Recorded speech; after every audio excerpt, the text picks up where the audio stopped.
À l'aube des élections municipales, dans les petits villages ruraux, une nouvelle loi inquiète les élus. Depuis mai dernier, le gouvernement français a prolongé la loi sur la parité sur les listes pour les élections municipales. Ce nouveau mode de scrutin est un casse-tête supplémentaire pour les maires. Dans ce village de 140 habitants, 4 femmes étaient présentes sur les listes lors des dernières élections. Ça me paraît compliqué pour un petit village comme nous de trouver le nombre de femmes volontaires pour assurer cette parité. La dernière fois, on a eu du mal à trouver 4 candidates déjà. Donc passer à 5, voire 6, franchement pour une petite commune, je ne vois pas ce que ça change.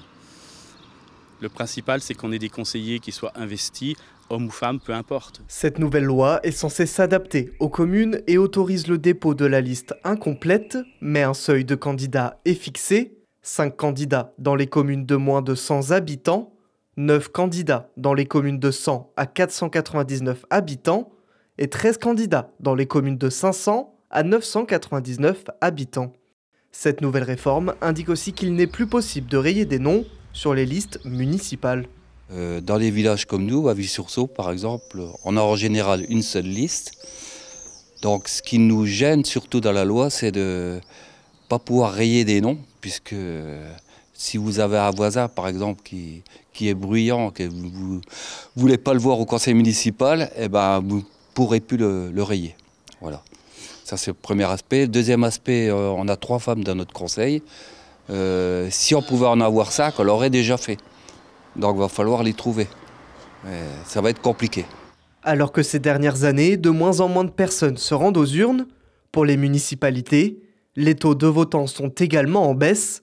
63,5% de vote en 2014, lors du premier tour des élections, d'après l'INSEE, contre 44,5% en 2020. Cette nouvelle loi risque de faire diminuer de nouveau ce taux de participation. Pour moi, je pense que ça va changer le visage électoral parce que c'était des élections encore intéressantes où on pouvait rayer, choisir ces personnes et c'est dommage. C'est dommage. Est-ce qu'il y aura moins de votants? Est-ce que... Bon, peut-être il y aura plusieurs listes sur Andelot. Dans ce petit village meusien de moins de 300 habitants, même problème, ne plus rayer des noms sur les listes ne représente plus le visage électoral. En règle générale, on vote pour des noms, pour des personnes. Or là, maintenant, on va voter pour une liste complète. Panachage est interdit, rayer c'est interdit. Vous rayez, vous panachez, le bulletin est considéré comme nul. Ce que souhaitent en général les gens dans une petite commune comme Loizé, c'est pouvoir voter pour des personnes et non pour une liste. Les municipalités vont donc devoir s'adapter à ces nouvelles mesures. Pour les 501 communes meusiennes, 430 d'entre elles ont moins de 500 habitants. Cette loi est soutenue par l'Association des maires de Meuse. Il faut bien voir que les communes doivent être gérées et d'avoir une équipe cohérente en capacité de travailler pendant un mandat, c'est quand même un plus. Et j'ai du mal à considérer qu'un scrutin de liste puisse être antidémocratique.